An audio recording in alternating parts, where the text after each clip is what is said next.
My name is Alex Sadoff, And I'm Brandon Cobb. and this is the Land Development Accelerator.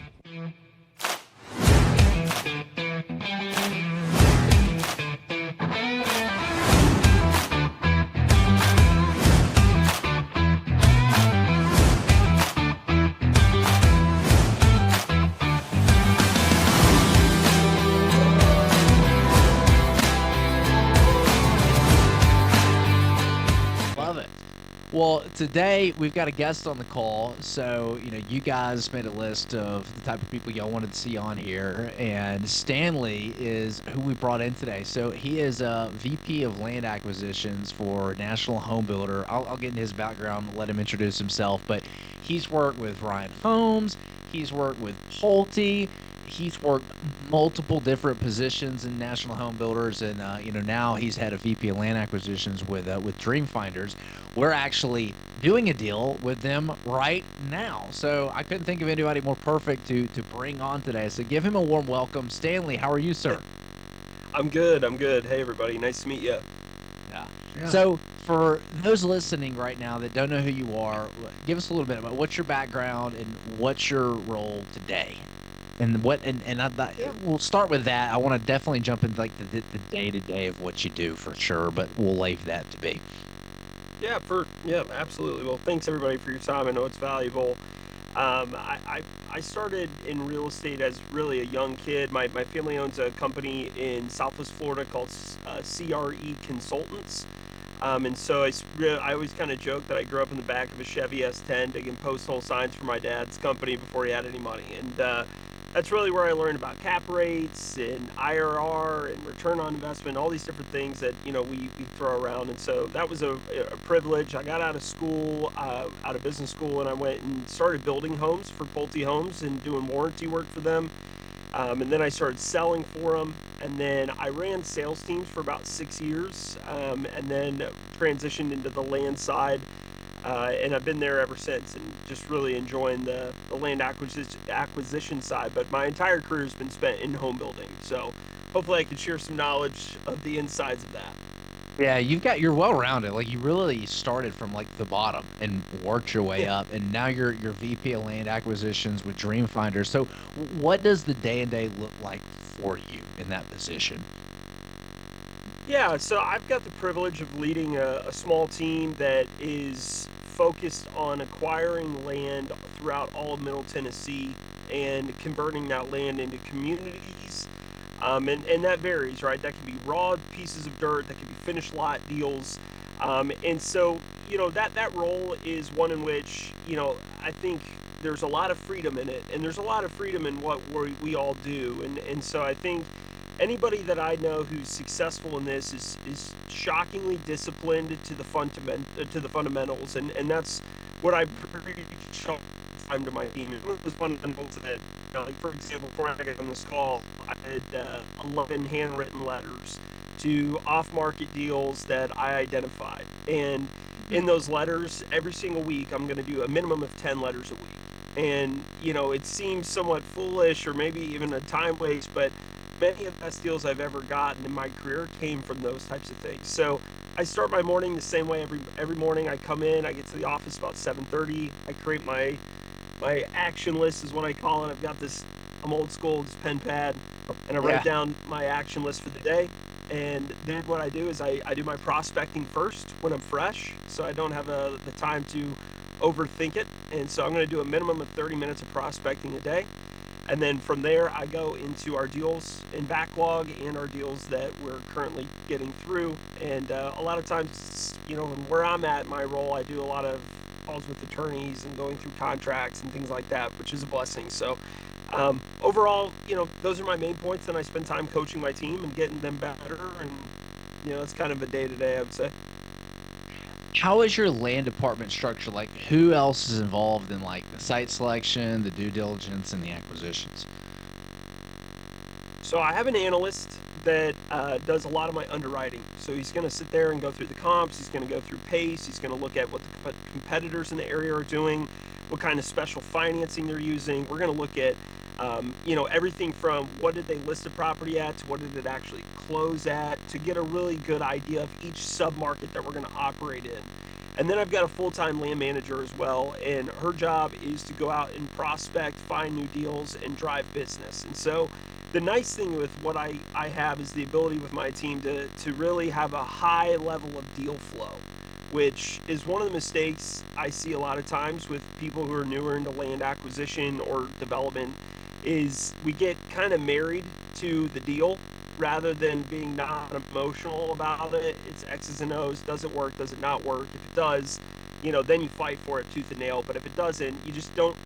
I don't spend a tremendous amount of time if a deal doesn't work sitting on it trying to spin that a Rubik's Cube. If, there's some major deal points that I look at, some qualifying things that I look at, and if this thing hits those buckets, then I'm going to work really hard to figure that out. But if it's a stretch or something like that, I encourage, most people that are newer to the industry, just go fast. You can't underestimate speed in this. Yeah, not spending too much time with the tire kicker deals. You're only focused on what you really want to go after. So that being said, what does your buy box look like? Yeah, so I can share what mine is, and I can share also, it might be helpful for others as well to understand what other national home builders are looking for, right? There's a general down the middle that most home builders are looking for. So first and foremost, understanding what asset light means and how important that is to a home builder. So if you're on the call and you're not sure what that means, just basically, I'm not going to acquire the land. I'm going to work through a developer, or I'm going to assign the contract to somebody else who's going to close on the property. And I will buy back the finished lots from them. So one of the best things you can do as a developer is pull that lever, because as a national home builder, I'm publicly traded, which means every dollar I spend is accounted for, and our debt ratios are highly scrutinized.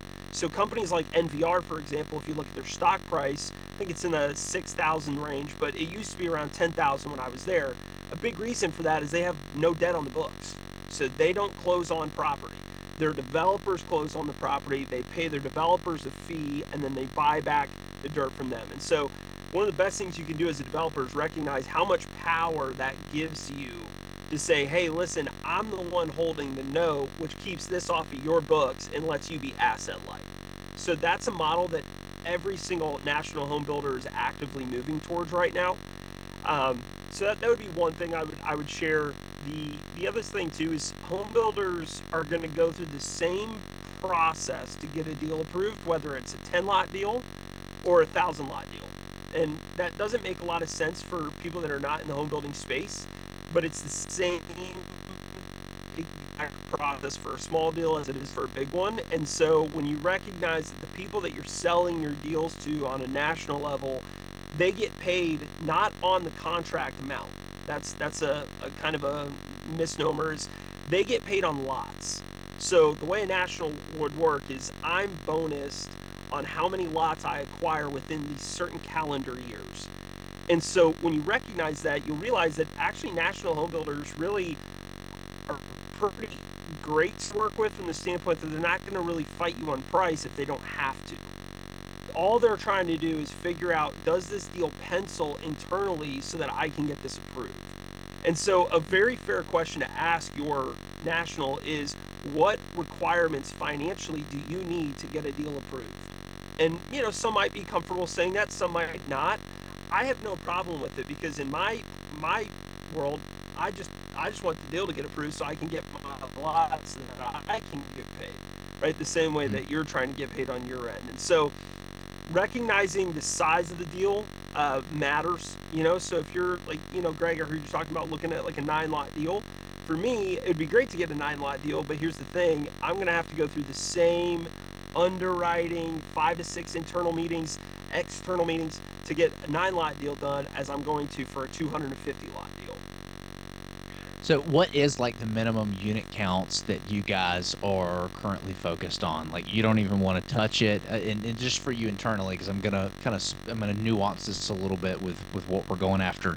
What typically are you hunting as a minimum unit count? I don't want my team looking at anything less than 50 lots. 50 is really small for us. There's not a cap on how big. I've got a almost 2,000 lot subdivision I'm in the final round of getting. We can go as massive as you possibly can imagine, and smaller is actually worse. So 50 Yeah. lots I wouldn't look at. NVR or Ryan Homes, they're not going to look at anything less than 150 on a raw piece of dirt. The barrier of entry differs based on if it's a finished lot deal or not. So if you bring me a finished lot deal, 50 is probably the lowest I would go. On a raw piece of dirt, I wouldn't look at it unless I can get 150 on it. Yeah. Yeah, because what I've noticed is the reps tend to go after like the bigger deals, 100, 150 plus units. Obviously, develop lots, different story. I'm talking about entitlements. But if somebody brought you an entitled, ready to go deal, dirt approved, does that change the situation on whether or not you'd look at it? Yeah, dramatically, right? And part of that, a great question you can ask a VP of Land Act would be, how many lots do you need to satisfy your quota this year? That's a great question to ask. Or how many lots do you need for 2027 or 2028?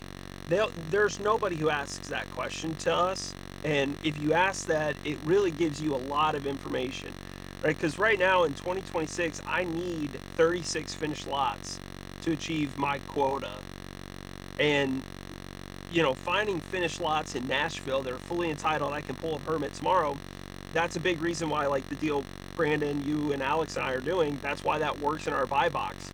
74 lots in that location, not exactly what we're looking for, but it satisfies that need and it gets us that quota. And so, I think, there's a little bit of trepidation I find a lot of times with developers or brokers when they're speaking with us, wanting to know, like, can I say that? Can I ask that? I would actually ask you to really spend the time uncovering what are the pain points for the Land Act person, because if I can do that, then I can build my marketing package around that and really significantly impact whether or not I get a deal done.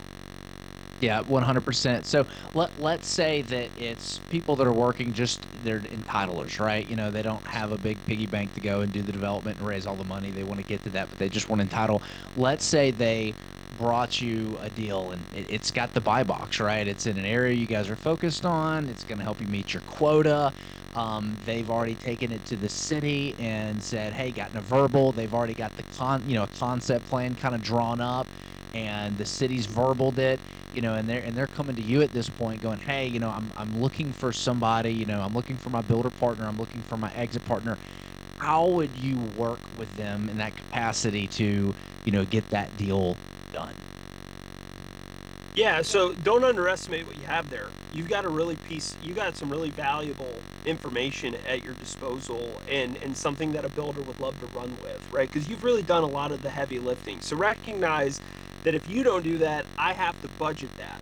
And so I can now eliminate that from my budget. And now I've got a little bit more margin maybe to work with you on. Maybe I can pay you a little bit more for those, lots than before. And so one of the things I would say is when you go to a builder, asking them what their footprint is. And so a really good exercise I would go through if I was in your shoes is I would find out who my top 3 to top 4 national home builders are in the submarket I'm operating. And I would just reach out to their land manager or their VP of Land Act and say, hey, I've got a site. I'd love to send it over to you. But before I do that, I'm going to get a density sketch done. What is your bread and butter product size, right? Or do you love a 20-foot by 48-foot townhome? Do you like rear loads? Do you like front loaded? Do you want on your single family detached, right? For me at Dreamfinders, if I can get a 40-foot wide single family detached product, that is perfect. That's right down the middle for us. We've got a ton of products. We feel really comfortable selling there. So now you're not just bringing me a density sketch, because what I've gotten in the past is somebody's put a lot of work into this project. They bring me this density sketch and go, hey man, I got this property. It's verbal. We're ready to go. And I'm going, dude, nobody has a 17-foot townhome. Like, I don't have that. Now I got to re-architect it. So you can ask, and then you get like a little, what I did is I would just keep like a little document, and I would just put in that document, Pulte likes a 40-foot wide single-family detached. They love a 24-foot wide townhome. And that way, Yeah. I have to do my density sketch based on that aggregate average of what they really want. And man, you turn that in, that's valuable. That's a really Every strong week I get a resource. deal where someone sends it to me because they know that we do this development stuff, and I had one that was like an 11-foot wide townhome product, and you could tell it was their first deal. They just shoved as much density as humanly possible on it, Right. and then paid all the money to get it approved. And I'm like, I mean, unless some like build to rent or apartment person buys it from you, I don't know how you're gonna sell it. Okay, so let's say that they've got this piece of dirt, this great piece of land. It's in your buy box. They're under contract. They've got the verbal from the city, and they're like, Stanley, I want to do this deal with you, but like I don't have $200,000 to design this thing, everything. It's gonna be your design anyway. How can you help? Yeah, so builders on average, I don't know of a single builder that wouldn't have a budget. We all have a budget in our forecast that we send up every single quarter that has money for deals for this exact reason. Even deals that don't work out, right? So, I'll spend $250,000 to take a deal through. If you're bringing me what you have and you're like, hey, I don't have the funds to pay for this, but I've got it entitled or I'm working through this process. Like, really, you can open up a really open line of communication and use some of the builder's funds. Now, I mean, they're not going to do that for free, right? And they're going to Yeah. want something signed in some form of a contract of some sort. But I've always seen that work out. And kind of a freebie, some builders are a little bit more sticky on this than others, but one thing that I would always at least try for in my contract with the builder is asking for them to give me all the due diligence, every document that they got, on a piece. If I'm bringing them something, they're working on it, and they've got their engineers trying to draft something up, it's already lost money to them. So if they drop the deal, why wouldn't you try to get some documents from them that show like, hey, Meritage Homes had this, I had it under contract with them, they got this engineer, he did this Alta study, or they did this study, and here, I can give you more packet, because really what you guys are in the business of doing is mitigating the risk of national home builders by giving them a insight on the property that you're bringing them and helping them feel comfortable, because that's really all it is to get a deal approved. So what I'm hearing you say is that if somebody has something under contract and it's locked up and it's in your buy box, but they don't necessarily have the funds to take it through the full entitlement and get the approvals, they've done the legwork to get the verbals, that's something that you guys can help with and actually pay for those costs. Yep, absolutely, 100%. Yeah. How do you guys mitigate and manage the entitlement risk? So most of the big boys will have a land entitlements manager on staff. So like I have a full-time land entitlements manager on our team, and these are people that are paid to take deals through from when my team acquires the property, gets the contract signed, I will hand it to him, and he's going to run point on that, keeping it on schedule, making sure those things are done properly. But, risk is an inherent part of this business. My dad always said you make money by doing two things. One, you solve big problems, or two, you take big risks. And when you realize in the development game, you are taking a sizable amount of risk, one of the things that I always, try to teach and try to be helpful with is telling our developers, build in a contingency in your budgets and in what you think it's going to cost you to get a deal done, right? I mean, our company did $4.5 billion in revenue last year. They can handle a 10-15% contingency, right? And they're going to bitch and moan about it, but if I'm running a mom and pop shop and it's between me feeding my kid and Dreamfinder's making another 1.5% margin on a deal, obviously Dreamfinders is going to have their hurdles and things that they're not going to move on, and that's right. They should do that for their shareholder, but at the same time, I would just be mindful of building in proper contingency. It always takes longer than you think it's going to, and it's always more expensive than you think it's going to be. Yep. Yeah, 100%. And then just not having to pay for everything up front, right? You're just paying just enough for the things you need to get to that preliminary plat approval, right? And after that, it's like, okay, Yeah. we've got this thing approved. Now we can go the full blown CDs and start spending some money on it. So how do you underwrite that? How do you underwrite your offers to people? Because one of the things that I know is it's impossible to know how much it costs to build a home without the architectural plans. And it's also impossible to know how much it's going to cost to develop a piece of land without those civil drawings. So how do you underwrite in order to make offers on properties?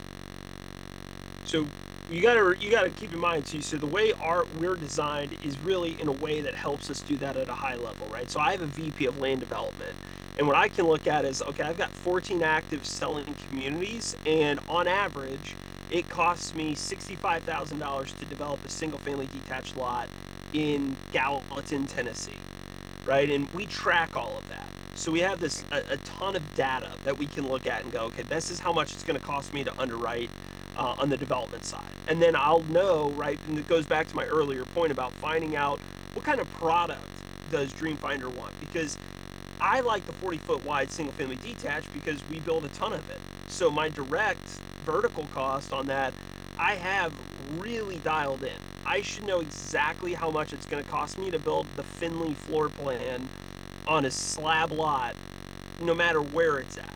And I know my trades, and I've got 3 trades per, I have like 3 framers just for framing. I got 3 roofers just for roofing, 3 electricians. So every job gets rebitted out to these individuals. And so do we have exact architectural standards or exact LD budgets? No, but we have a ton of data that allows for us to go, I know how much it costs on average to develop a single family detached lot.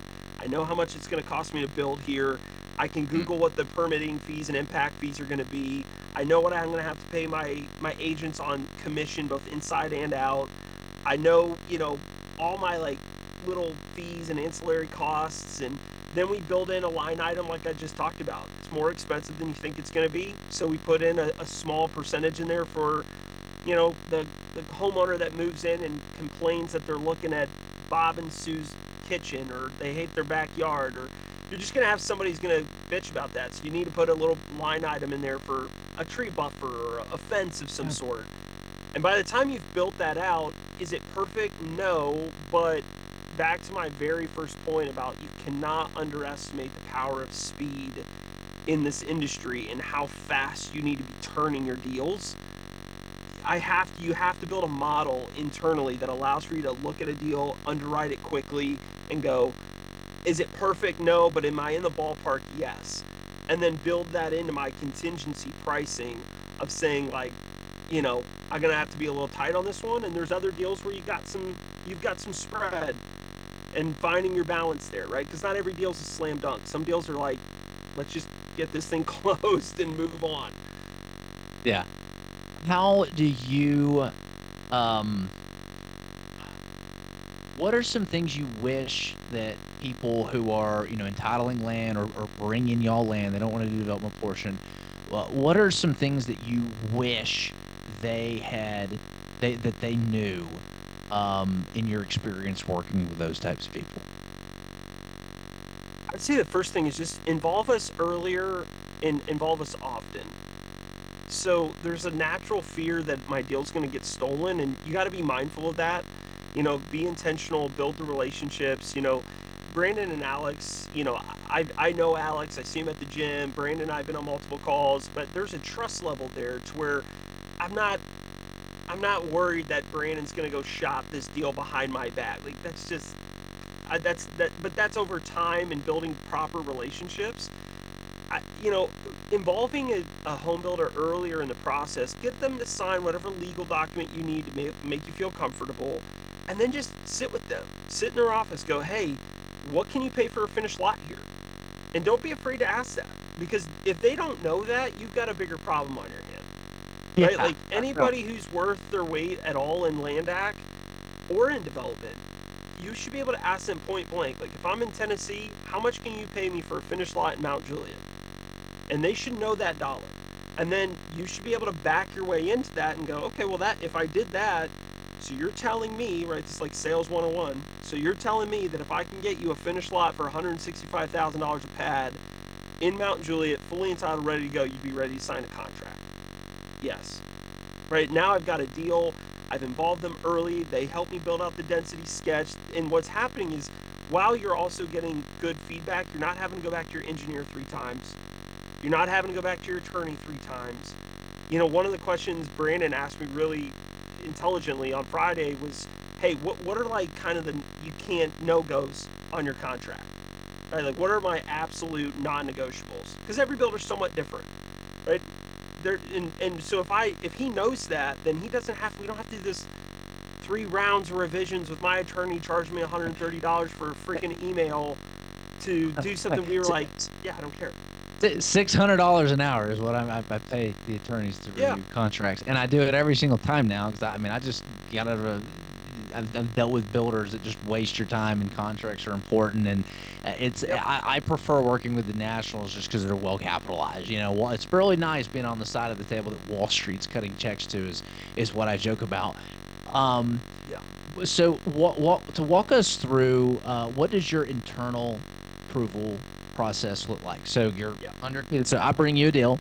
We're under contract. Like, let's do our Maple Crest community, for example. Like, the attorney's going to go back and forth. We're going to ink a contract, hopefully this week. What happens then? Yeah, so first off, Brandon, let me just say to everybody, you should ask this question in every one of your interactions with a national home builder. Every single one of them. You have got to ask that question. It's so important. So our internal process is Brandon and Alex brought me a deal. It's fully entitled, ready to go. Here you go. So I went through, step 1 was fully underwriting the deal, right? There's my analyst. So Ryan, my analyst, is going to go in. He's going to look at all the competition in the area. He's going to look at resales in the area. And he's going to be diving into the top 2 things. So if you can answer this question preemptively, you're going to shave yourself about a week of time. How much a builder can sell a house for in that location and how many are selling. It's always pace and price. Pace and price. Because when I underwrite a deal, I have to be able to say, I believe I can sell 3 a month here, or I think I can sell 4 a month here. And I believe, based on the comps on the resale side and the new home side, this is how much I can sell it for. That is the entire underwriting process. Now, there's a shit ton of documents and a bunch of Excel spreadsheets that make people feel important, but it basically falls into those 2 categories. So that's number 1. The second, once I've underwritten a deal, then I do this route a little bit differently. I like to negotiate up front on deposit, take schedule, lot price before I send an LOI. Many home builders, you need to be wary of this, will send you an LOI if they haven't negotiated it with you. And a lot of times what they'll do is they'll send you an LOI with a dollar amount that they can't underwrite necessarily. They think they can, but they're not sure. But they just want to tie up the property so they have time to figure it out. That time kills deals, right? So for you guys specifically, be mindful of that, not allowing yourself to get tied up on wishful thinking. And it's like the old adage, like, if it's too good to be true, that's exactly right. Probably like a home builder, they're not in the business of losing money, right? So if you're looking at a deal and you're going, okay, I think that you can sell a house for $450,000 here. Resales are selling at this, new homes are selling at this, and I think, and based on their closing volume, they're doing 3 a month out of this community. Well, every home builder does it. They're not going to want to be higher than that. So they're going to want to be lower than that and have a competitive advantage to go to the market, right? So once I've underwritten the deal, I've come to terms with the seller on the major deal points, I send an LOI. Once the LOI is signed, I send that LOI to my attorney. My attorney goes through it, generates a purchase and sale agreement. Most nationals are not going to use your PSA. Just from a regulation standpoint with Wall Street, it can be really, really challenging. It's not that it never happens, it's just highly unlikely, so don't be put off by that. But what you can do is you can send, like, Brandon did this great. He sent me their PSA and was like, this language is important to us here, here, here, and here. So I sent that to my attorney and said, hey, these are some of the language that's important to them. Are these agreeable? For the most part, everything was agreeable. Great, we are going to incorporate that. Then I send back a PSA. We just saved everybody time and money. Once my attorney sends the PSA back, you typically go through some level of redlining of, whether this deal point, that deal point, whatever. And then once you go through that, then this is where the rubber meets the road. There's what's called a committee. Typically, these are asset committees, or the name of them, or green folders, what the kind of abbreviation is sometimes. And what that is we take internally in the division, we create an entire slide deck. We put pro formas, CMAs, we put all the data on pace and price, everything that's projected, new jobs that are coming to the area, all that, and we put it onto a spreadsheet and onto a PowerPoint. It's about 65 slides. And then we will go, and as the VP, I present to the national committee, asset committee for the company. And so that'll be the president of the company, oftentimes the CEO or the CFO of the company, and the national VP of Land Ac. And I'll say, here's the hurdles that you require of us to bring a deal to you. These have all been satisfied. Here's the pace we believe. Here's the price we believe. Here's our assumptions. Back to your point earlier, Brandon, on underwriting a deal. Here's our assumptions. Here's why we have those assumptions. Here's the sign off of everybody internally that's a vice president saying that, they believe this assumption is correct, putting their name on it. And then we have a division president to sign off as well. And at that point, the asset committee will go, okay, this is approved. And at that point, I can start the process of writing you a check and moving the deal forward. And so that's high level, but.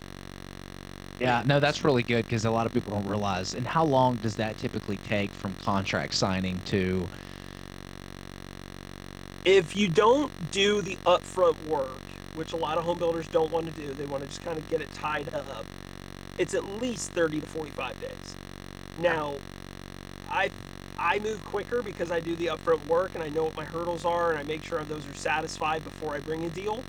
But I would just be mindful too. This market's somewhat challenging right now on the sales side, and so the scrutiny's higher than it's been. And so knowing that, when you're bringing deals, just know that, hey, they're going to go through a higher level of scrutiny, so it might take a little bit longer than you're anticipating. Yeah. Two more, and then we'll open up for questions for everybody here in the community.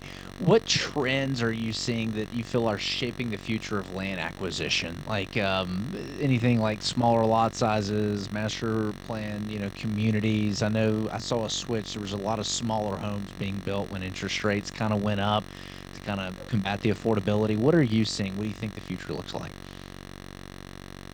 Well, one of the things I think it's really interesting is when I was in business school, I had this professor, and he said, you can be Whole Foods or you can be Walmart, but whatever you do, don't try to be both. And that's exactly what's happening in home building. You have Del Webb, right, which is the 55-plus retirement community for Pulte homes. That branch of their business is so wildly profitable that it is offsetting the declining margins that they have in Centex communities, Pulte communities, and all their other brands. And it's so offsetting that they're able to go and report at their shareholders meeting and at their quarterlies that a gross margin of 27%, which nobody's even close to touching. But Whoa. when you're underwriting a Del Webb, you're looking at a $40 million amenity center. $35 million amenity center. So you've got to, if you're going to be Whole Foods, which is what Del Webb is, that's high-end, nice finishes, you can go to a design studio, you have a full-time lifestyle director that makes $100,000 a year and just planning trips and bingos and parties, and you're going to crush it on your sales, but you've got to have the upfront capital to do it. So what I'm trying to say and how that'd be applicable to you is, if you're going to go high end, be high end, from all the way through. My products, my lot sizes, my amenities, my entrance monuments. Spend the money if you're going to go high end and you're going to sell nice. If you're going to be cheap or less expensive, then be super cost focused, right? Your engineering, make sure every road is double loaded. Make sure you got good cut and fill. Make sure you understand my density, right? And understanding, okay, what is selling, right? This is that preemptive CMA work that if you just take an hour before you pitch a product, you're going to come in so much more informed, because one of the things I teach my team all the time is you need to write the narrative, right? And so it's kind of a silly example, but it drives it home. If my wife finds out that I'm texting a girl behind her back, right? she's gonna lose trust in me immediately, right? But if I'm texting a girl and I go to my wife before she finds out and say, hey, I made a mistake. I was texting my wife. I was texting this girl. I shouldn't have done it. I wanted you to know it stops now. I lost trust, but I didn't lose it entirely because I ran the narrative, right? And so it's the same thing in sales, the same thing when I do home building or land development. If your deal has its secret, something that's not good, if I find that out without you divulging that information, or you're kind of like trying to skim something by, when I find that out, trust is lost and it's over. But if you come to me and go, hey, I've got this problem, can we workshop this together? Can we figure out how to do this? It's fully entitled, or whatever the situation is. Man, builders can do a lot more than you think they can, and will get down in the dirt with you. And when you think about, I'm going to do 500 sales this year, my ability to influence a city planner or somebody who holds some power on a local level typically is a little bit higher than somebody else, just from the standpoint of what we're able to get pushed through, if that makes sense. Yeah, no, it makes 100% sense.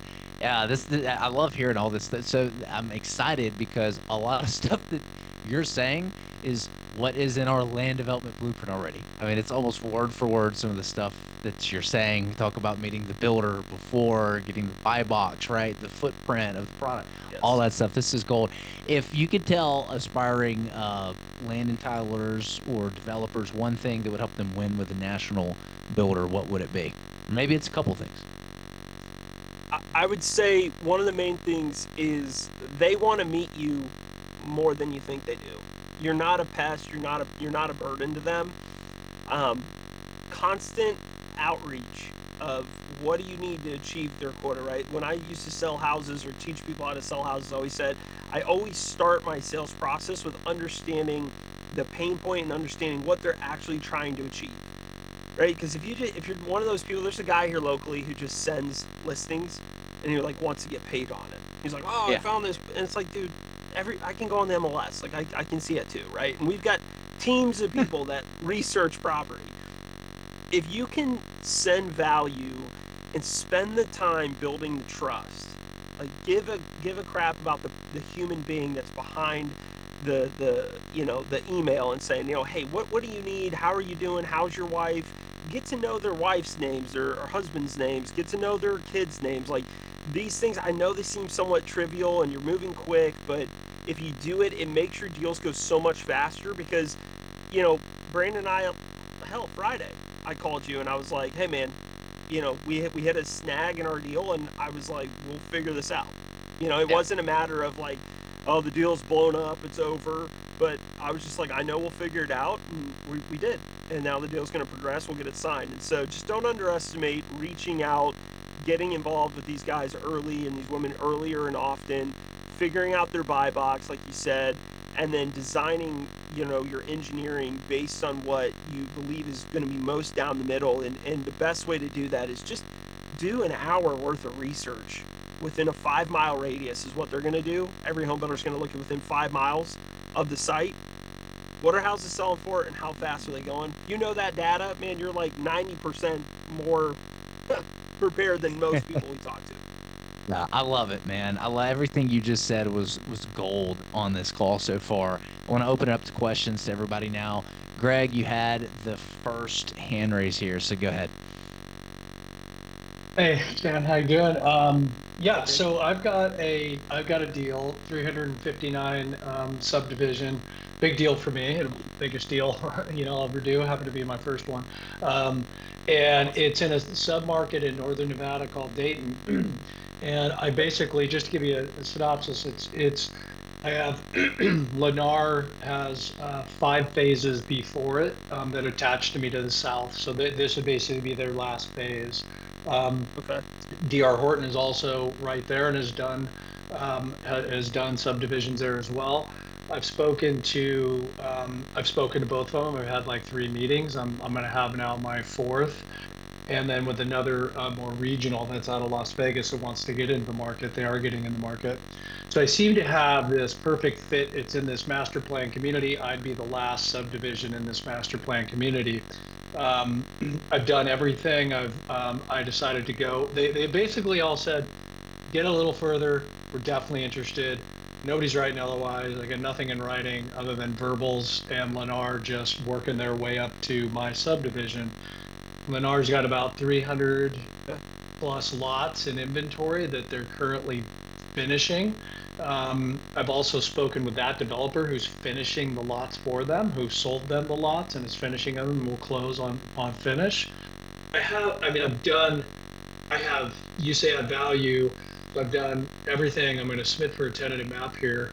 But I've done everything leading up to it. Utility study, gotten the quotes for the water rights, the geotech, the traffic study, full environmental phase 1, phase 2, full topo, literally everything. I didn't even need to submit for tentative map. So I've taken it the distance thinking, okay, these are what these guys want. They said, take it further. I'm now going back to them and going to present this. What I'm being told in this particular market is nobody's going to give you an LOI or a PSA or anything until you get that full tentative map approval. Tentative map approval for me is about $300,000 out of pocket, so to get all the way that far, the distance with that, which I didn't want to do. Of course, I'm into that already quite a bit. I'm going to have these next meetings with all of them, and it's going to the way your advice, but I want to approach them and say, look, here it is. I'll go this distance, but I want a commitment. None of them, if it was such a great development and they really wanted it, why aren't they committing to it at this stage? Is kind of, no, I mean, I know I don't have the answer to that, but what would be your thoughts? Is it just because they have too much inventory in front of them? They basically have their absorption rate that would equate to probably 2 years of inventory they need to get through, 2.5 years, call it. And that's Right. that's based on current absorption. Could get better. So I'm trying to figure out how to approach them next, get a commitment. At the same time, I'm in this position where I got to keep going and spending more money and deciding if I want to do that. Yeah, I mean, well, first off, great congrats. It's a hell of a project, and I feel like you really worked hard on it. So, let's start there. I think number one, I wouldn't necessarily be looking for the commitment. I'd be looking for them to put in writing when they close on it, not just like, hey, here's an LOI, right? So their LOI is going to say it's non-binding. So I would say kind of LOIs are not worth the paper they're really written on. It's more just like a general outline of terms, which is fine. What I would focus on if I was you was, do you want to just flip the paper to them? Do you want to take it through the development? What are you looking to get out of it? I just want to flip the paper to them at tentative. Right. Well, probably I'd be willing to take it through full engineered construction documents is what I've told them, is either at preliminary plat, or at fully engineered CDs. Well, their big thing is they just don't want it on their balance sheet. So what I would share with you is I would go in there and go, hey, listen, I'll sell it to, what's your raw land price? I'd start there. Not another sentence. What's your raw land price for this? If you buy it from me right now, and they'll tell you that number. They'll know that number. Say, okay, now what's your land price if I take it through? You pay for it.